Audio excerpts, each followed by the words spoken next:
Good morning mga kapakpak. Tamang bigay muna tayo sa mga naiwan dito. Pakain muna nila. So, papainom na rin. So, tamang antay na lang tayo sa mga naka-training. Wala pa sila. Si Bayaw nag-aantay din ng mga ibon niya ang niload. Ito pala yung nag-load kami kagabi. Lalabas oh.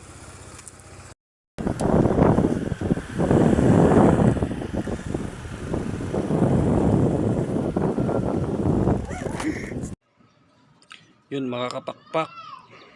Dito na yung dalawa. Sa apat na niload.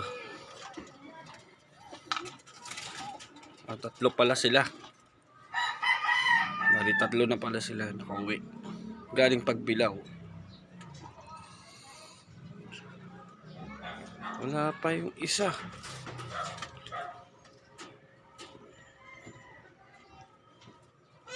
Pero okay lang yun. At least nakauwi.